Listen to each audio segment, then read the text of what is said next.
Hello there, my name is Laura Alamiri. I want to share with you for a few minutes. I'm doing this video series for 5 days, one each day for the next 5 days, about how to establish an online virtual real estate business. I know a lot of you have heard a lot of talk lately with everything going on with the crisis about bringing your real estate business online. Well, this is nothing new. I've actually done this for a long time, since the 90s, because I used to live for a certain period of time between the Midwest and New York, and so I started building my business online anyway.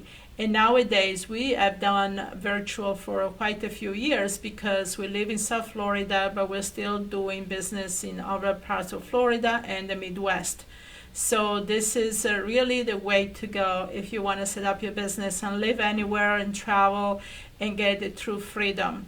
So now, because we seem not to have a choice, right? We have to sit at home and see what we can do and move forward in our lives and our businesses.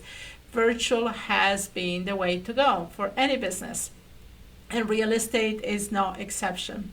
So today I want to share with you day one, the first thing you should do to get going and establishing your real estate business, and that is choosing the right area. It doesn't matter if you're wholesaling, buy and hold, or fix and flip. It's crucial that you choose the right area to invest. And I want to make some recommendation, and also I'm going to give you some resources on how you choose the right area. First of all, I've been seeing for quite a while now the trend to move into investing in the smaller cities, not necessarily the big metropolitan areas. The sweet spot, I would say, is anywhere between 200 to 150,000 as far as population, up to maybe 1.5 million. Once you start going over that population, 1.5 or 2 million, it gets into a metropolitan area, and then you have to deal with more competition and different type of demands and supply. But the smaller cities, 250,000 or more, are actually the best. And actually, I was reading a report from the National Association of Realtors that had a list of the 10 best cities to invest for 2020. And they were all smaller cities, not too small. On the list there was like Birmingham, Alabama, and then Memphis, and some of the other cities like in North Carolina, South Carolina, some places like in Ohio. So they're not the huge metropolitan areas you would think, like Chicago, Atlanta, or Miami. So we actually have seen personally more, we've been actually getting more deals in these more marginal cities lately. So this is nothing new. And you can since virtual you can invest anywhere, you can definitely do it, right? You can live in New York and do virtual investing in smaller cities around the country.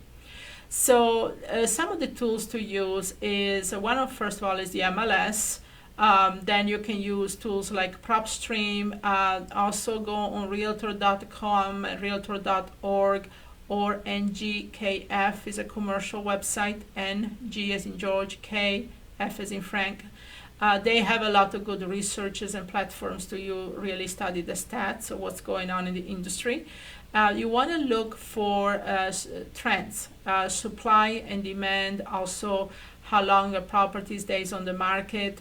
You also want to see as far as the prices, when a property goes for sale, how long does it take to sell, but also is it pretty close to the asking price, or is a big drop in price. So all those things are an indication to me how healthy is the local real estate market. So once I do my studies on Realtor.com, Realtor.org, and also NGKF, then I narrow it down to the cities. Then I go into the MLS or PropStream and really look in the city about those trends I just explained to you, like days on the market, supply and demand, listing prices compared to selling prices, to see if it's a viable way to invest. If you're looking into buy and hold, then you need to also research what the rental demand is, what the rental market is over there. And there's some great resources and a directory of landlords associations where they post actually different type of trends. So this is the research phase. This is crucial. okay? Take your time, do the right research, because you don't have to go in a lot of markets. Maybe one market is enough to keep you busy for the rest of your life, or maybe you want to spend, which is what we do because we like the leverage of putting all the eggs in one basket, as they call it. But the thing is, concentrate on one market, get things going, either your rental business or your wholesaling business, get it going in one market and get really good at it, get the best you can as far as results, and then duplicate the process in other markets. But grow steady and slow and build this model, okay? So do your research. That's the crucial thing. Maybe gravitate towards smaller cities instead of the big metropolitan cities, unless you're really comfortable and you know the areas. You can get much more for your money in other areas sometime. I know that South Florida, as far as rental properties, I get much more in the Midwest. So you can build up more passive income faster in areas like that. And like I said, once you have the research, pinpoint in one area, focus there, and get it going. Now in the next videos, I'll be sharing with you in the next 4 days. This is the first of the 5 days. I will give you the next step to do once you choose the right area. What's the next step as far as getting your business online?